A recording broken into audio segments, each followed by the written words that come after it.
Assalamualaikum warahmatullahi wabarakatuh. Alhamdulillahi rabbil alamin. Wassalatu wassalamu ala asyrafil anbiya wal mursalin wa ala alihi wa sahbihi ajma'in. Subhanaka la ilma lana illa ma 'allamtana innaka antal alimul hakim. Rabbi shrah li sadri wa yassir li amri wahlul 'uqdatam min lisani yafqahu qawli. Amma ba'du. Yang berusaha Tuan Pengetua Tuan Haji Azman bin Muhammad Dum, dan yang berusaha dan yang dihormati Guru Penolong Kanan 1 Tuan Haji Azali bin Baba, Guru Penolong Kanan Hem Puan Hajah Anis, Guru Penolong Kanan Koko Puan Suzana, guru-guru bidang, guru-guru dan anak-anak yang dirahmati Allah sekalian. Alhamdulillah, pada pagi ini kita akan meneruskan program di bawah kerohanian, ya, seperti mana yang kita jalankan pada hari-hari biasa sebelum ini, pada hari-hari Jumaat sebelum ini, iaitu program bacaan Yasin. Cuma pada pagi ini saya nak berbicara sedikit berkenaan dengan 7 pertanyaan sesudah mati. Sebelum kita mulakan majlis bacaan Yasin kita pada pagi ini. Baik, sahabat-sahabat, teman-teman dan juga anak-anak yang dirahmati Allah sekalian. Apabila kita meninggal dunia, kita akan berdepan dengan 7 pertanyaan, ya, di mana 3 pertanyaan semasa kita berada di dalam kubur, dan 4 pertanyaan lagi iaitu akan ditanya oleh Allah Subhanahu wa taala di hari akhirat kelak. Baik, apa dia 3 pertanyaan di dalam kubur, anak-anak? Pertanyaan di dalam kubur, ya, apabila kita dikuburkan, dimakamkan, setelah ditinggalkan 7 langkah daripada orang yang terakhir meninggalkan kita, maka akan datang malaikat Munkar dan Nakir. Pertanyaan yang akan ditanya oleh malaikat tersebut, yang pertama ialah dia akan tanya, Ma Rabbuka? Siapa Tuhan kamu? Ma Dinuka? Apa agama kamu? Man Nabiyuka? Siapa Nabi kamu? Ya, pertanyaannya dalam bahasa Arab, Man Rabbuka? Ma Nabiyuka? Man Nabiyuka dan Ma Dinuka. Ya, takkan kita nak jawab pada malaikat, minta maaf lah malaikat, saya tak pandai dalam bahasa Arab, saya tak faham. Ya, betul ke? Boleh ke? Sebenarnya pertanyaan itu dalam bahasa Arab dan dijawab oleh kita dalam bahasa Arab juga, ya. Apabila kita berada di alam barzakh, kiamat dan sebagainya, bahasa yang digunakan adalah bahasa Arab, dan kita secara automatik, ya, kekuasaan Allah Subhanahu wa taala, secara automatik kita boleh bahasa Arab, tak perlu risau, ya. Jangan kita risau macam mana ni aku tak belajar bahasa Arab ni, tapi tak boleh nak jawab soalan-soalan daripada Munkar dan Nakir. Baik, siapa Tuhan kamu? Maka akan dijawab, Allahu Rabbi. Ya, Allah itu Tuhan, Tuhanku. Apa agama kamu? Ma Dinuka? Maka kita akan jawab, Al-Islam, Islamudin. Dan siapa Nabi kamu? Kita akan jawab, Muhammad sallallahu alaihi wasallam Nabiyina. Nabi Muhammad sallallahu alaihi wasallam adalah nabi kami. Okey. Baik, itu ialah pertanyaan di dalam kubur. 3 pertanyaan di dalam kubur. Lepas tak lepas tergantung kepada apa yang kita lakukan di atas dunia. Ya. Kalau betul kita beriman kepada Allah, insya-Allah kita boleh menjawab ketiga-tiga soalan yang dikemukakan. Ya. Soalan bukan soalan kebat, soalan direct dia anak-anak. Bukan soalan kebat pun. Dia tanya direct, kita jawab direct. Dia tanya direct, kita orang yang beriman, kita orang Islam, kita ikut Nabi kita ikut perintah Allah, maka kita akan boleh jawab insya-Allah. Baik. Setelah itu dibangkitkan di akhirat nanti, sebelum ke syurga, ke neraka, sebelum ditimbang dan sebagainya. Ada lagi 4 pertanyaan daripada Allah Subhanahu wa taala. Tadi daripada malaikat, sekarang daripada Allah Subhanahu wa taala. Sabda Rasulullah sallallahu alaihi wasallam yang bermaksud, tidak akan bergesil kaki seseorang hamba pada hari kiamat nanti sampai ditanya 4 perkara ini, iaitu umur, ilmu, harta dan tubuh badan. Hadis riwayat At-Tirmizi. Maksudnya di sini tidak akan berganjak. Ya, seseorang hamba pada hari kiamat nanti sebelum ia ditanya 4 perkara ni, iaitu umur, ilmu, harta dan tubuh badan. Baik. Kita pergi satu persatu. Pertanyaan yang pertama ialah berkaitan dengan umur.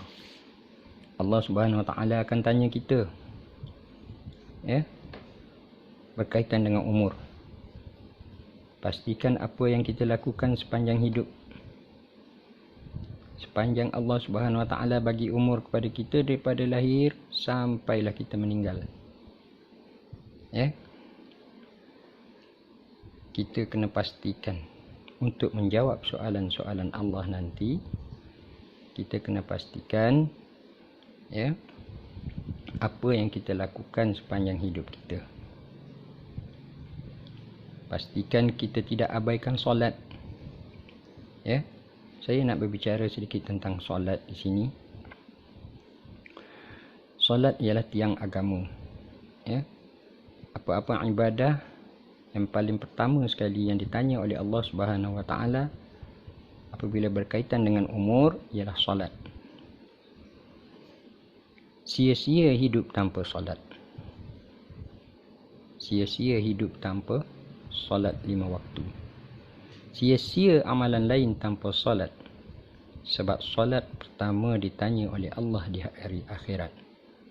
Ya, orang yang pergi haji berkali-kali, orang yang sedekah berjuta-juta, orang yang buat baik, macam-macam kebaikan dia buat, tetapi dia tidak melakukan solat 5 waktu yang diwajibkan, maka amalan-amalan itu menjadi sia-sia. Ya, ada orang kata minyak dengan air tak bercampur. Betul, minyak dengan air tak bercampur.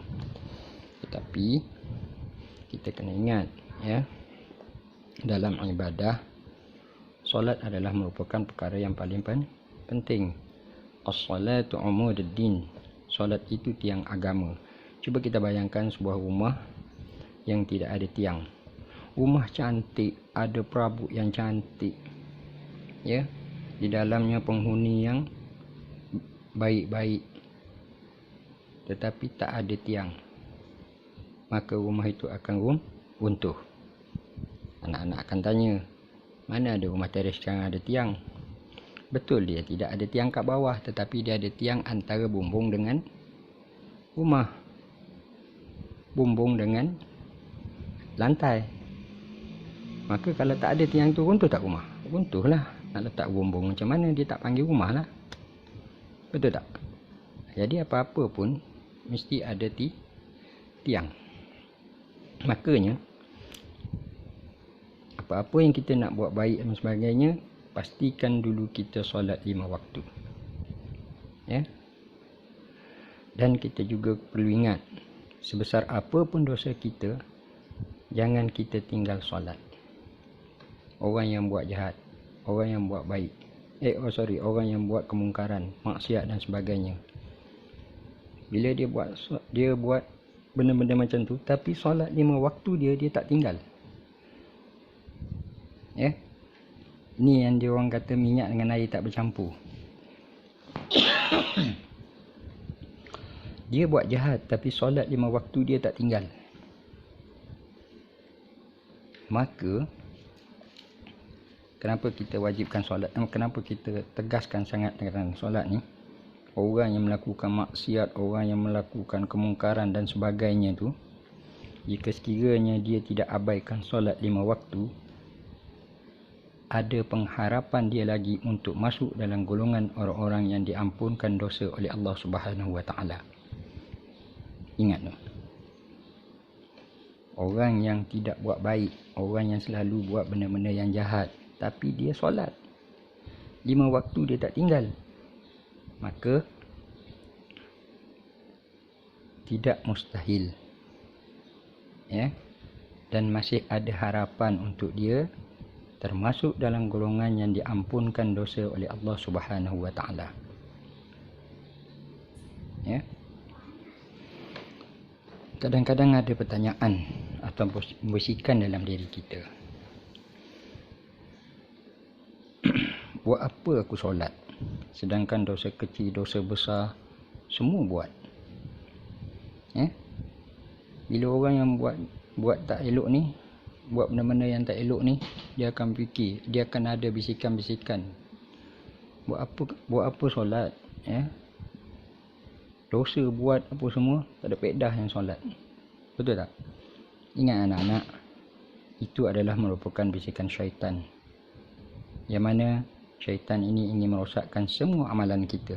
Dahlah kita tak buat baik, kita buat dosa. Kita solat pun dia hasut supaya tak solat. Ya? Itu adalah bisikan syaitan. Jadi ingat, walau banyak mana dosa yang dilakukan, selagi kita jaga solat, insya-Allah ada harapan. Dosa-dosa itu diampun oleh Allah, malah akan diberi hidayah untuk meninggalkan dosa-dosa tersebut. Ya, kita kembali pada firman Allah Subhanahu Wa Taala, "Inna salata tatanha 'anil fahsya'i wal munkar."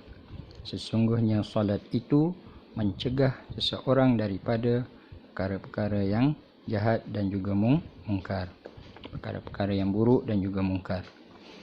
Jadi kita kembali balik, jika sekiranya dia melakukan dosa, melakukan maksiat dan sebagainya, tetapi dia solat, dengan solatnya itu kemungkinan, ya, ada pengharapan Allah Subhanahu Wa Taala akan bagi hidayah kepada dia.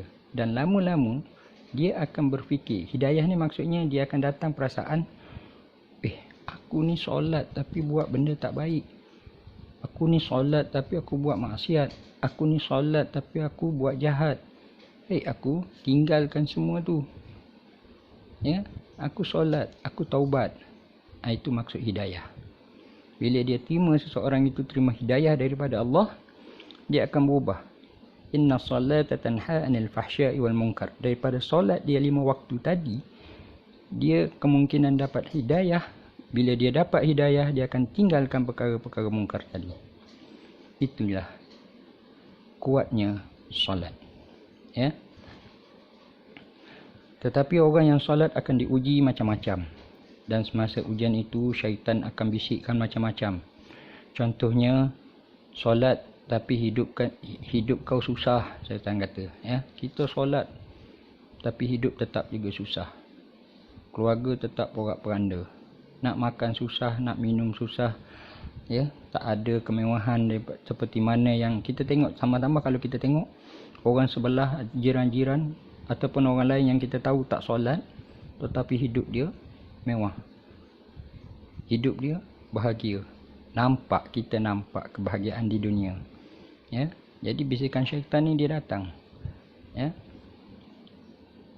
Sama juga bila kita bertaubat. Kita dah bertaubat, ya, tak nak buat benda-benda yang jahat dan sebagainya tu. Lepas tu kita kembali solat, menghadap Allah Subhanahu Wa Taala, bertaubat dengan sebetul-betul taubat. Di situ syaitan akan datang lagi. Dia kata, kau tengok, masa kau tak solat dulu, kau kaya-raya, kau mewah dan sebagainya. Tapi bila kau dah solat, kau dah taubat, kau tengok hidup kau miskin.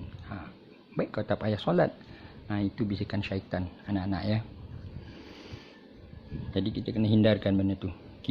Bila kita bertaubat, bila kita solat, kita niat betul-betul solat kita itu kerana Allah Ta'ala.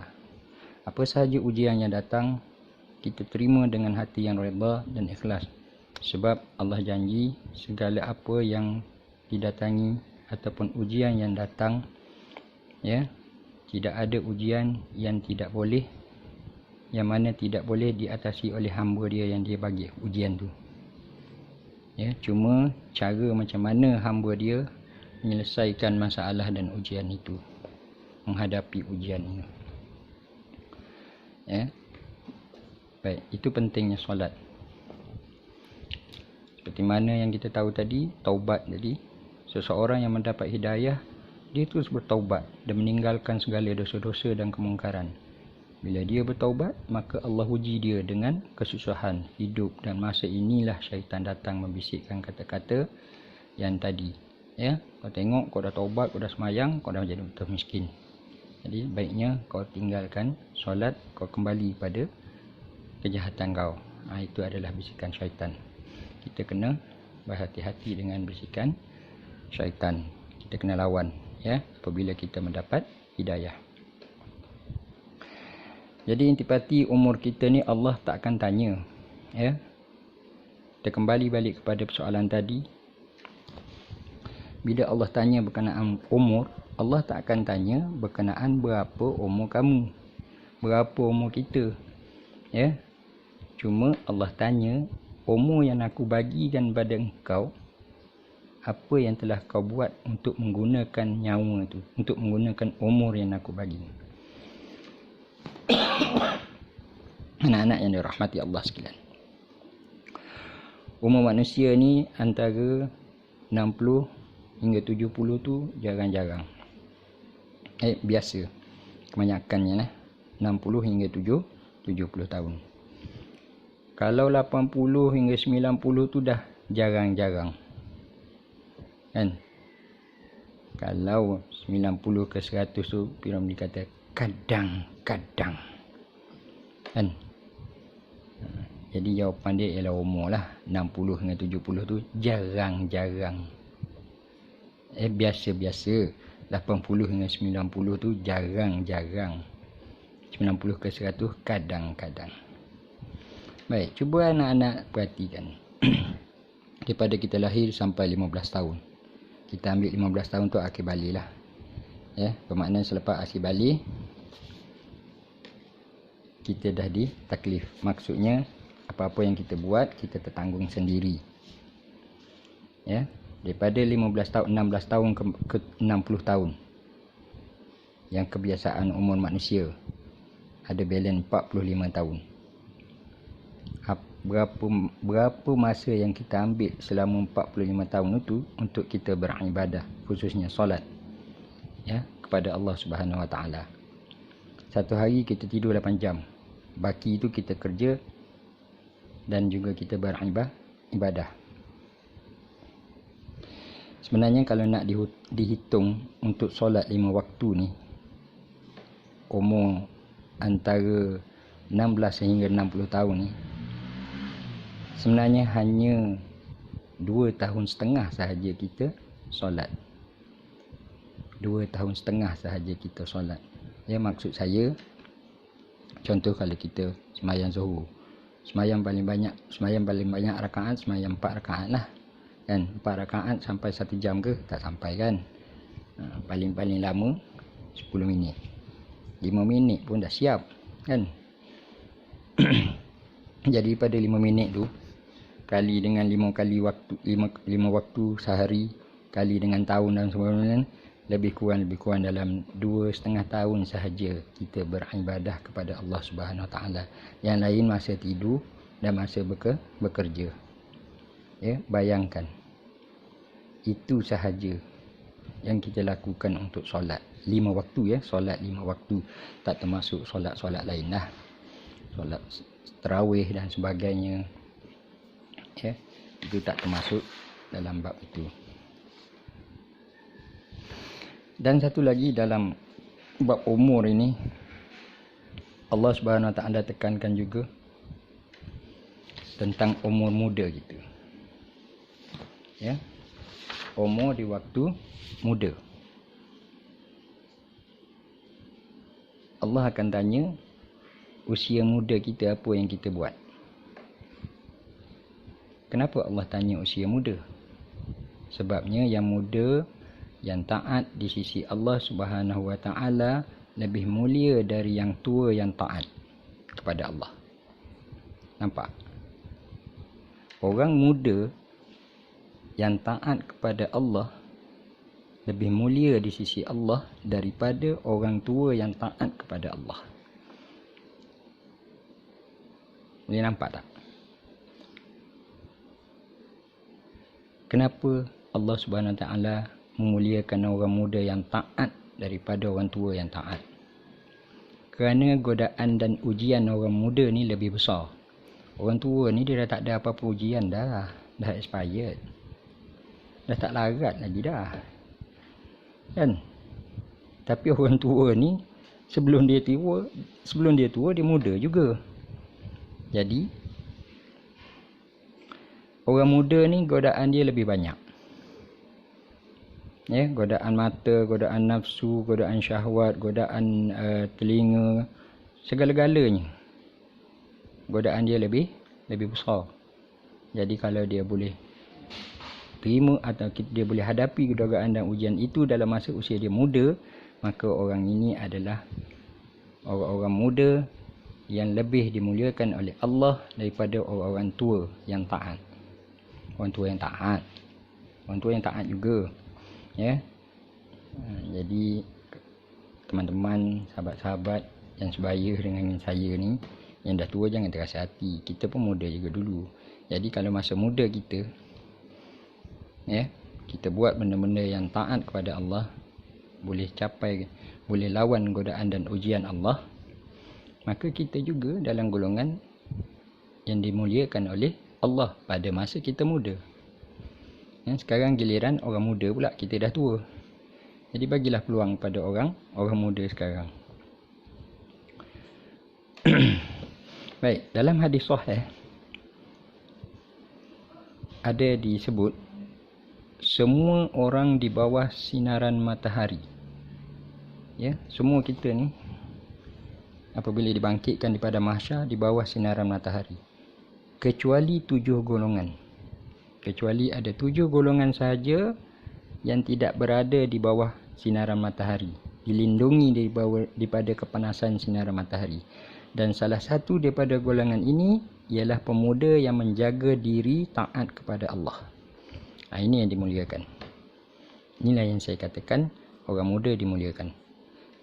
Orang muda begini, orang muda yang taat kepada Allah semasa muda dia, maka dia tergolong daripada salah satu 7 golongan tadi yang dilindungi daripada sinaran matahari. Jadi jangan sia-siakan masa muda anak-anak. Jadilah pemuda yang taat kepada Allah. Ya. Jangan sia-siakan masa kita, masa anak-anak.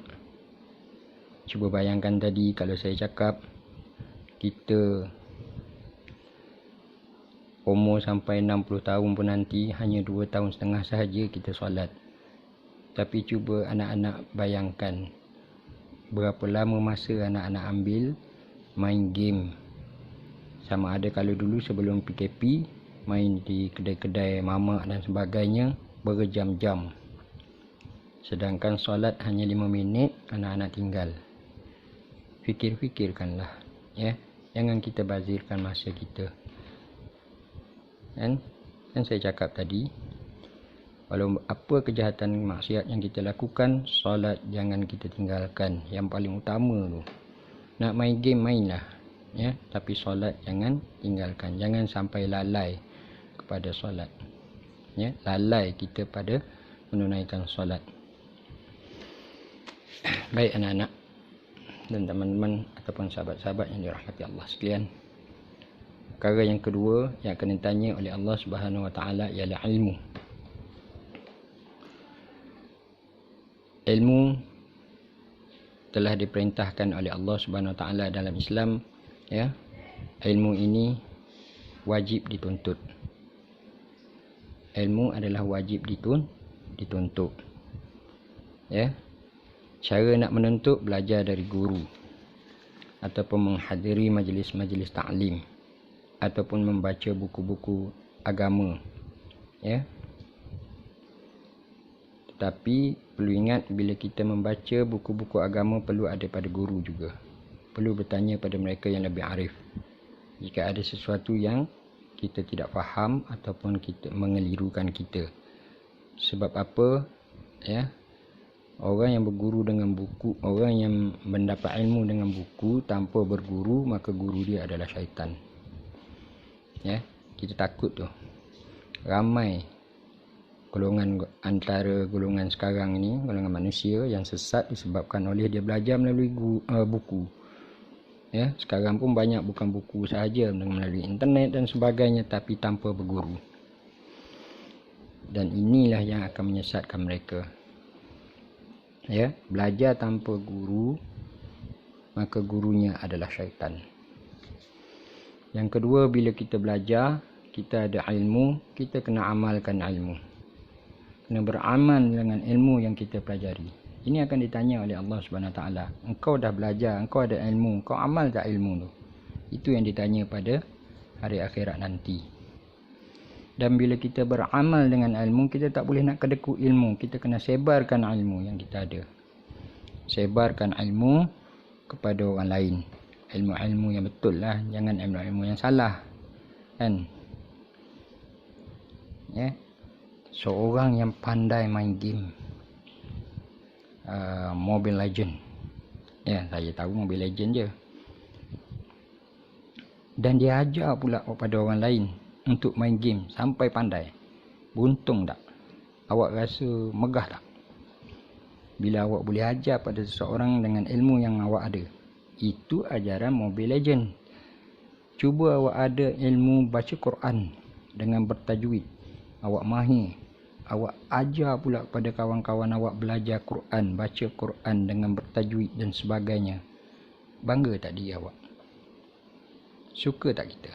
Pasti suka kan? Sebab itu kita berilmu. Kita belajar Al-Quran, kita amal dengan Al-Quran itu, kita baca hari-hari dan kita ajar pula orang lain untuk baca Quran dengan betul. Itu contohlah saya bagi. Ya. Jadi dan pahala orang yang menuntut ilmu ni besar. Dan lebih besar lagi jika dia amalkan dan dia ajarkan. Ilmu baik yang dia ajar, daripada diajar, pahala dia tak akan putus. Pahala akan berterusan. Sama juga dengan bersedekah. Ya, awak sedekah buat bina masjid, orang guna masjid tu bertahun-tahun, pahala tak akan putus. Awak akan terima pahala tu sampai bila-bila. Samalah ilmu. Ajar ilmu yang baik, diterima ilmu yang baik, orang tu bagi pula ke orang lain, bagi pula ke anak cucu cicit dia, maka ilmu yang baik itu tidak akan putus, maka pahala juga tidak akan putus. Ya, itu yang kedua daripada 4 soalan yang akan ditanya oleh Allah Subhanahu Wa Taala di hari akhirat. Perkara yang ketiga yang akan ditanya oleh Allah Subhanahu Wa Taala ialah berkaitan dengan harta. Allah tanya kita dari mana kita dapat harta dan bagaimana digunakan harta tu. Jadi di atas dunia ni lagi, kita kena pastikan harta yang ada pada kita perolehi secara halal. Pastikan harta yang kita ada adalah diperolehi secara halal. Dan kita belanja pula harta yang kita ada tu kepada jalan kebaikan. Tidak membazir. Ya. Belanjakan kepada benda yang berpatutan. Untuk saudara, keluarga. Ya, kita bekerja, ada lebih bagi kat mak ayah. Mak ayah tak minta, tapi bagi. Setakat mana yang mampu. Dan pastikan kita gunakan harta itu adalah untuk dunia dan juga akhirat. Ada orang kata harta tak boleh dibawa mati. Tapi tak ada harta macam nak mati. Sebab apa? Sebab harta yang digunakan ya, tidak berkat. Harta yang dicari tidak berkat. Itulah perasaan dia. Ya. Keberkatan di dalam harta itu tak ada. Jadi kita pastikan gunakan untuk dunia dan akhirat. Harta ni penting. Kita nak bersedekah, nak keluar zakat, nak dapat pahala lebih. Keluar zakat, nak dapat pahala lebih. Bersedekah, perlu harta tak? Perlu kan? Saya tak sedekah dengan duit Ustaz, saya sedekah dengan barang. Habis barang tu nak beli apa? Nak curi? Beli juga kan? Beli perlukan harta, duit. Sebab harta kita cari untuk dunia dan kita gunakan untuk akhirat juga. Dan kita kena ingat dalam rezeki kita ni ada hak orang lain. Seperti dalam harta yang kita ada, dalam rezeki yang kita ada, kita perlu bersedekah. Kita perlu mengeluarkan zakat jika berlebih, jika cukup haul dan nisab dia. Perlu keluar zakat. Sebab itu hak orang lain, bukan hak kita. Ya. Ya, saya nak, kalau kita nak bersedekah ya, saya nak ulas sikit tentang cuba kita lakukan, amalkan sedekah subuh. Macam mana sedekah subuh ni? Kita sediakan satu tabung di rumah, tulis siap-siap sedekah subuh. Setiap kali selepas solat subuh, letakkanlah berapa yang kita mampu, masukkan. Sekarang ini nak pergi masjid, nak sedekah ke orang masjid, nak pergi sedekah ke orang, zaman PKP ni tak boleh. Simpan awal-awal sedekah subuh. Hari ni masuk RM1, esok ada lebih-lebih sikit, masuk RM5. Lusa ada sikit je, masuk 20 sen, 50 sen, tak kisah. Yang penting setiap hari selepas subuh sedekah. Bila ada keperluan, ada orang yang perlu datang rumah ke, mohon sumbangan ke, ataupun kita dengar ada orang sakit ke, gunakanlah duit sedekah tu, bersedekah kepada mereka. Itu pentingnya sedekah subuh, ya. Itu salah satu cara lah kalau kita nak bersedekah subuh. Baik anak-anak yang dirahmati Allah sekalian, tinggal lagi satu pertanyaan yang akan ditanya oleh Allah Subhanahu Wa Taala di hari akhirat nanti, ialah tentang tubuh badan. Soalan yang keempat yang ditanya oleh Allah Subhanahu Wa Taala ialah berkaitan dengan tubuh badan. Tubuh badan adalah merupakan nikmat yang paling besar yang Allah Subhanahu Wa Taala kurniakan kepada manusia, makhluk dia. Dan dengan tubuh badan ini kita wajib bersyukur dengan apa yang Allah kurniakan, terutamanya bagi mereka yang lengkap tubuh badannya. Sebab apa? Kita kena tengok mereka yang tak lengkap, cacat dan sebagainya. Maka kita perlu bersyukur. Kita lengkap. Ada orang yang tak lengkap. Ya. Jadi Allah akan tanya, kelengkapan yang Allah bagi tubuh badan itu, kita gunakan untuk apa? Gunakan untuk kebaikan ataupun guna untuk keburukan? Ya, akan ditanya oleh Allah Subhanahu Wa Taala nanti. Sama ada untuk kebaikan ataupun keburukan. Ya. Kita gunakan, kita akan jawab pada Allah Subhanahu Wa Taala, ya Allah, ya Tuhanku, aku gunakan tubuh badan yang kau berikan panca indera yang Engkau berikan untuk ketaatan kepada Engkau, untuk melakukan kebaikan, untuk mendapat keredaan-Mu ya Allah. Bukan untuk maksiat, bukan untuk kemungkaran, bukan untuk kejahatan. Ya. Dan kita gunakan panca indera, tubuh badan yang sihat yang Engkau berikan pada kami ya Allah. Kami gunakan untuk dunia dan juga untuk akhirat. Kalau macam tu kita boleh jawab, insya-Allah lepaslah segala persoalan yang ditanya oleh Allah Subhanahu Wa Taala di hari akhirat nanti, ya. Jadi kita jangan merosakkan tubuh badan kita. Allah dah bagi elok-elok. Janganlah anak-anak gunakan sampai merosakkan tubuh badan kita, merosakkan panca indera kita. Ya, berapa ramai yang naik motor tanpa pakai topi keledar. Tuhan dah bagi elok dah kepala kita, tak ada cacat apa-apa. Tapi engkau tak jaga, tak, anak-anak tak jaga, anak-anak tak menghargai dia. Ya, naik motosikal tak pakai topi keledar, jatuh pedetum, pecah kepala, mati. Siapa salah? Tuhan dah bagi yang elok, kita tak jaga. Tuhan tanya nanti. Ya. Kita dah elok dapat 2 tangan, 2 kaki. Kau naik motor, kau angkat daripada sekolah Kelebang sampai Kampung Tengah. Ya, lepas sikit pada Kampung Tengah, berdetum dengan kereta, mati ataupun patah, putus.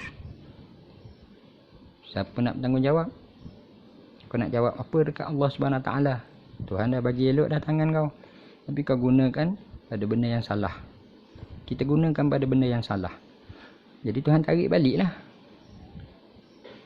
Tapi Tuhan tanya di akhirat nanti berkaitan dengan tubuh badan kita, berkaitan dengan panca indera yang Allah SWT bagi secara sempurna. Fikir-fikirkanlah. Ya, tengok keadaan orang yang berkurangan, kurang upaya, cacat dan sebagainya. Cuba awak yang kita yang sihat, yang cukup lengkap ni duduk tempat dia, agak-agak macam mana. Jadi gunakanlah, fikirkanlah, buatlah apa yang baik setelah Allah bagi yang baik pada kita. Allah bagi yang sempurna kepada kita. Baik ya anak-anak? Baik.